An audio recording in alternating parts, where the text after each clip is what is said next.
We're all in business for a reason. The problem that so many small business owners have is that they go in 10 million different directions, not really sure which way to go. Listen as your team of experts, Jennifer Glass, Daniel McCraine, and Patricia Reszetylo, go through what you need in your business to really make it stand out and benefit you. Because it's the bottom line that matters.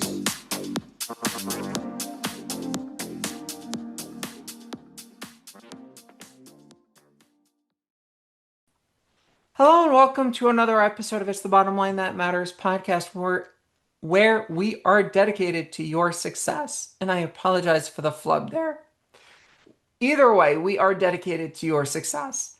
On the show today, we are going to be talking about vetting business opportunities without getting emotionally hooked or attached to those opportunities. We know that every now and then, there's definitely some opportunities that come across our desk or somebody mentions it to us. And sometimes we jump without thinking. Sometimes we say no without thinking. And sometimes we really sit there and try and figure out, should I? Should I not? I don't know. And then we do eeny, meeny, miny, mo. Daniel, Patricia, as I bring the two of you in on the conversation, and I love how the transcript does eeny, meeny, miny, mo, as eeny, meeny, mo, money, mo. But anyway, you got to love the little oddities of live Zooms. But as we're looking at the conversation today of vetting business opportunities, let me ask both of you, have you ever had a business opportunity that came across you in some manner, shape, or form that you didn't hesitate before accepting? Yeah, I had one a few years ago. It was when I was first looking at trying to do some business acquisitions, and I know today we're really talking about opportunities in business, which could be anything. It could be expansion, it could be hiring somebody in your business, anything. But yeah, I had something that came to my attention, came across my radar. I made an agreement with this guy to buy his company from him. Um, in a nutshell, it was robocalling. Okay, uh, we all hate that. Um, and a few weeks into it, we're going through the transition. I'm trying to learn everything. His focus was on politics, political campaigns.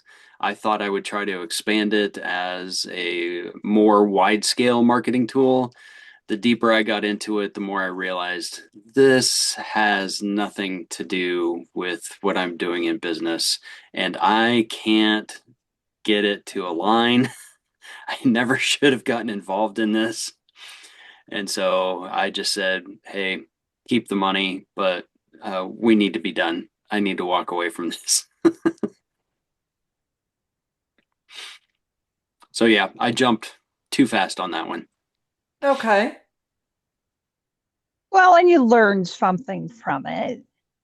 If nothing Of else, to course. dig a little deeper before you jump in. Yeah. Yep. Of course. And who knows what else, what you learn from the experience will be up, what it might apply to down the line. Hmm. So, yeah.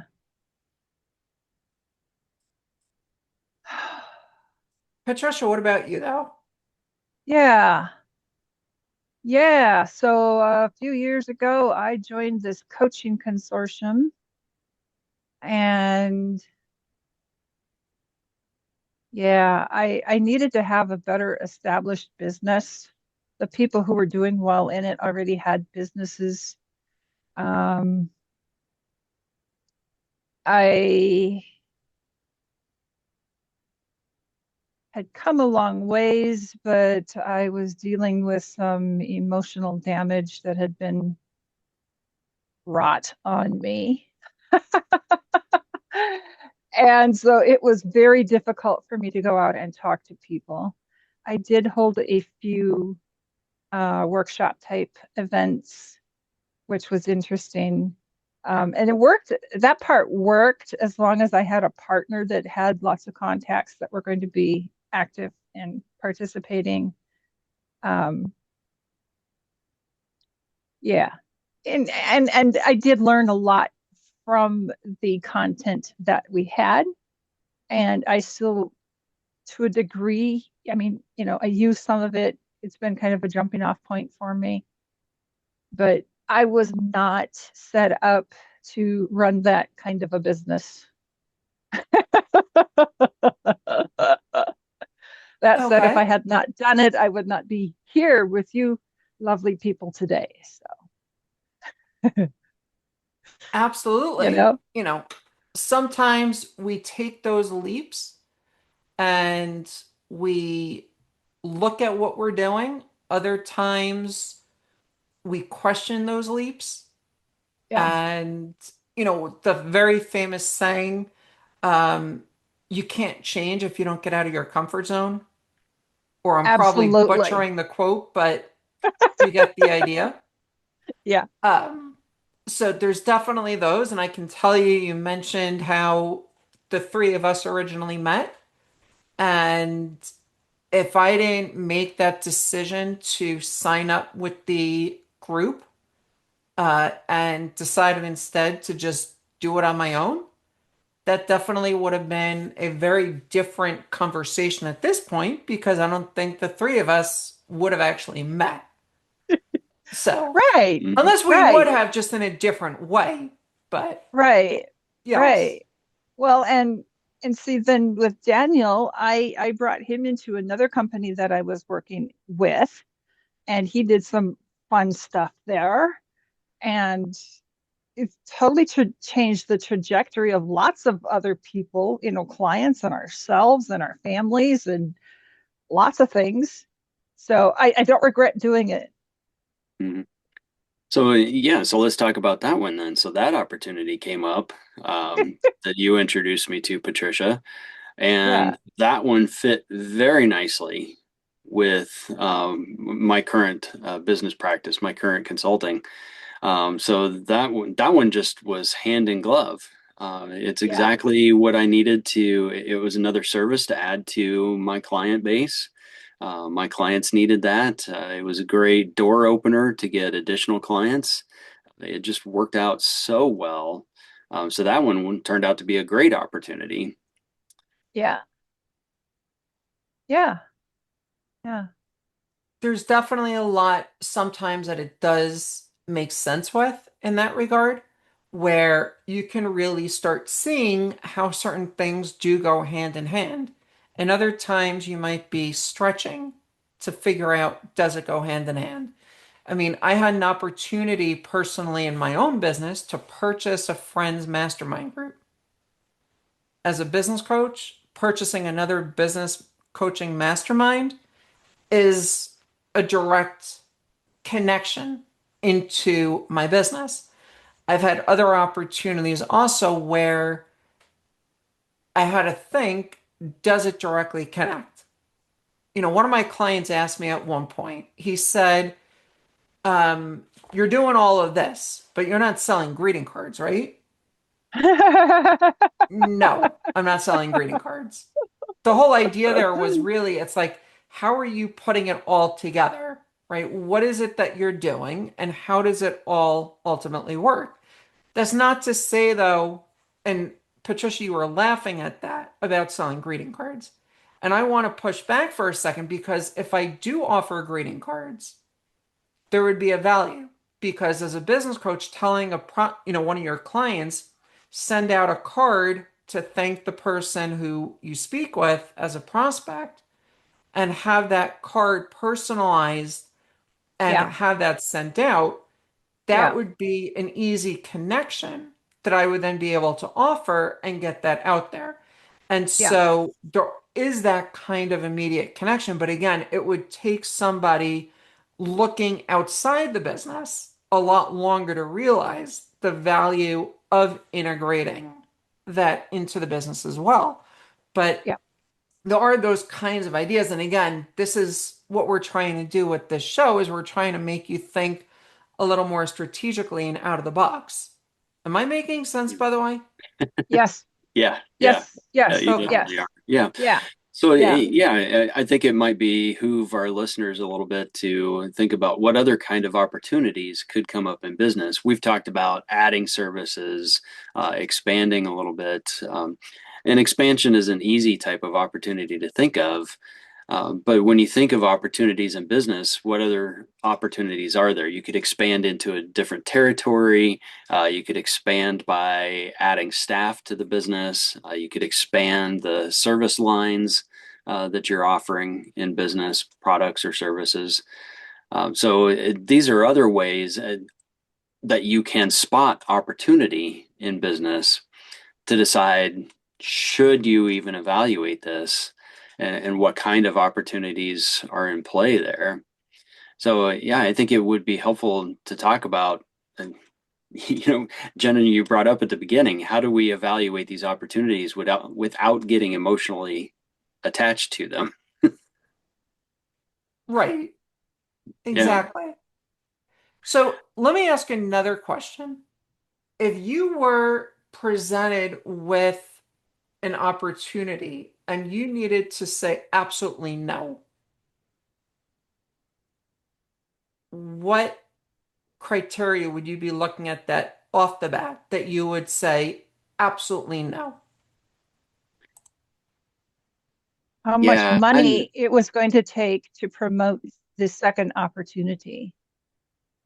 I had looked at getting a particular e-com website, and it's a good opportunity, but does it really jive with what I'm doing? And B, it would take a bunch of money to get it up and off the ground. And there's a quite a bit of a learning curve, and poof, there's a lot to it. So I had to pass for other reasons, but that would have been a good reason to pass on it for now. I think that's a great list of criteria, Patricia. Yeah. Do you have the time to do it? Do you have the Yeah, finances to do it? Is the cost versus reward going to be worth it? That's right. the Because other it's going to side of have it. a cost. Do you have Yeah. staff? Do you have, Yeah. whatever else it's going to take to do this thing? But even if you can see that there will be huge reward from doing it, do you have the resources available right now to be able to implement? Maybe you can't Right. even swing the cost right Right. now, even though you can see the reward is going to be tremendous. So yeah, that's some great criteria. And then the other part is, I kind of talked about it earlier too, is that alignment. Does it align with what you're currently doing? Oh, and another thing you said in there too, I really liked that too, was how easy is it going to be to implement this? So as Jennifer was asking the question, I'm going through in my own mind thinking, well, okay, what's my criteria? And you just nailed it all. Right. Right. Right. So going back to my opportunity, it was a startup, complete startup. It wasn't running. It didn't have customers already. All of these things. It wasn't like you would just jump in and take over and have this cash flow coming in, and all you had to do was keep it going, maybe encourage it to be a little bigger, a little better. Startups can be tough. hmm It takes time and it takes Startups can money. And definitely be tough. do you have that? Yeah. Yeah. Do you have a customer base already that would be excited about buying this thing, whatever it is? hmm And if you don't, well, and you already have a business, well, first you should have something that aligns with who your current customer base is. Would you be buying customers? Because you can buy, you know, even direct competitor businesses and buy those customers. And when it comes to the emotional attachment of it, I know that as entrepreneurs, we all struggle with this, I think. Being able to say no, to tell somebody no, to tell yourself no Mm. sometimes. no, I'm not going to take that on right now, even though it was my idea. Uh, Maybe we have a harder time telling ourselves no than we do telling somebody else no. Yeah. But one of the things that I've realized and I've started telling my clients is sometimes being in business means you have to say no to perfectly good opportunities. Doesn't mean they're bad opportunities, but sometimes you still have to say no to them. Yeah. Because if Definitely, you, sometimes you have to say no. And it's really important, yeah, like you were just saying, to keep that in mind. But let yeah, me ask a different question. If you're looking at what you're doing right now, and hypothetically speaking, you got an incredible deal right now that came across your desk. Assuming you've got the finances, you have the bandwidth, would you right now look at taking it on, or would you still pause? I would still look at taking it on. In my mind, there's nothing wrong with evaluating every opportunity that comes my way. I'll learn something by evaluating every opportunity, even if I say no to it. yeah, And sometimes the opportunity might be so good that it's worth trying to figure out how to get the resources to get into that opportunity. yeah, And at the end of the day, I may still walk away from it. There was one opportunity not too long ago that I really wanted to buy into it. I thought it looked really good, and I was trying to make it work. And when it came down to it, the credit card was declined. I thought I was so close. And I decided, you know what? I was on the fence about it. I'm going to take that as my sign. I'm passing on this one. yeah. Okay. Sometimes, well, that's what you need the challenge for. I mean, they tell you to be passionate about what you do because you're going to run into these challenges and you have to get past them. And if you can't get past it, then you shouldn't be there.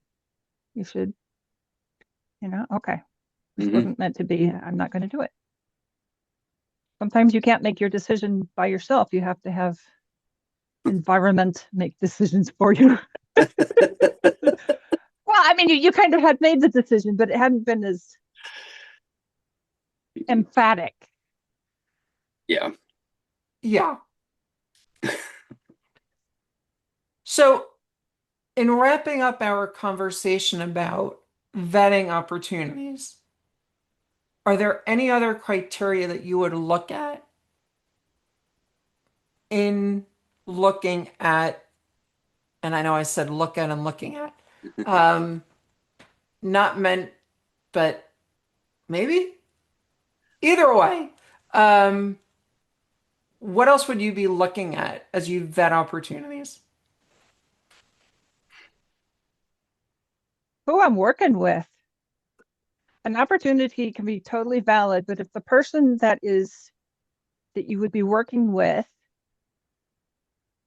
is not going to listen to you, is, I don't know, toxic in some way, is running up against their own self-sabotage from time to time. I know we all do, but if this person is running this company and it's gonna impede the company so that you can't do as much as you would like to do, or that it dissuades you from doing the thing, then don't do it.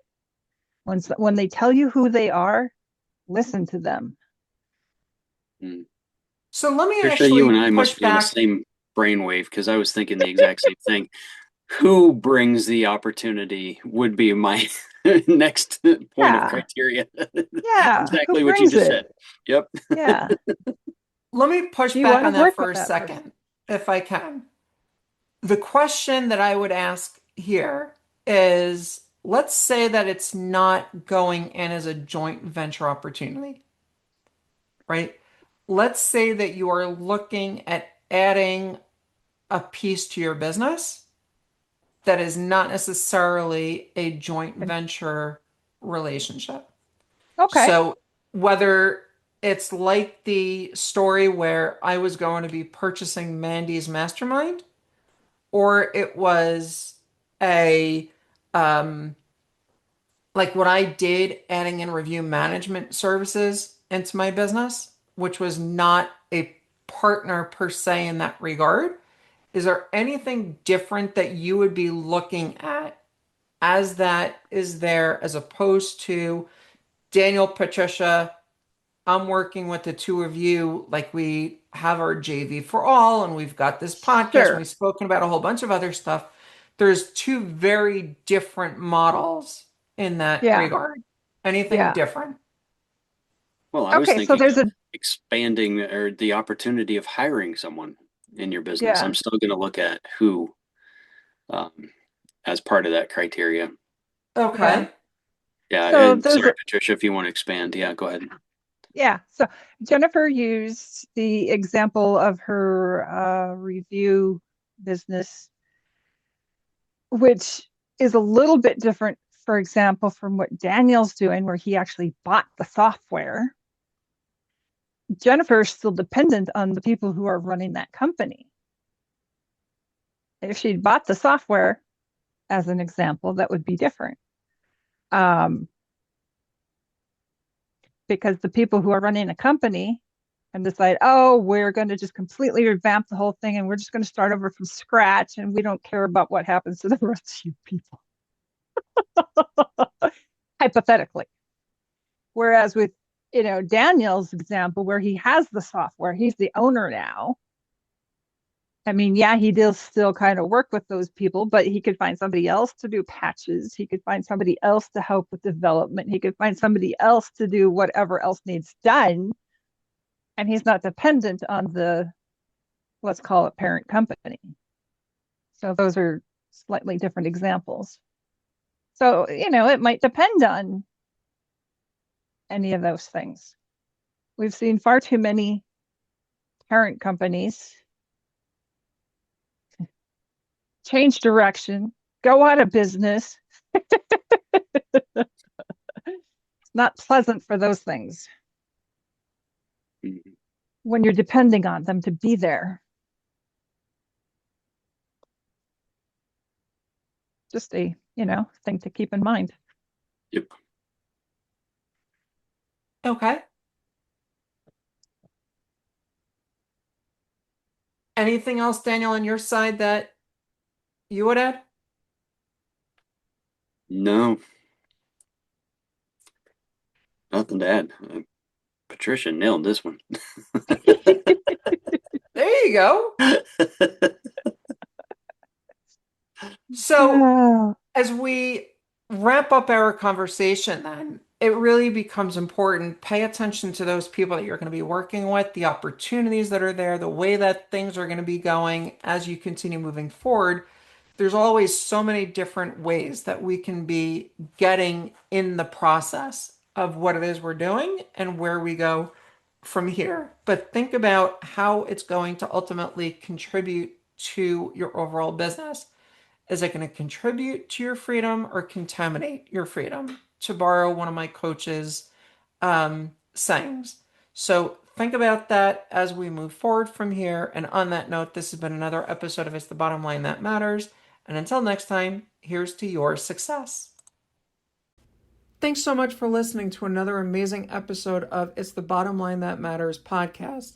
We're all about helping the small business community grow and reaching as many people as we can. And the algorithms on the podcast programs love reviews. So if you loved what you just heard, consider leaving us a review.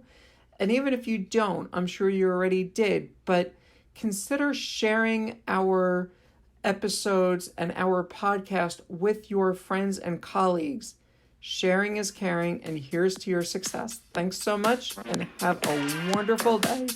It's the bottom line that matters.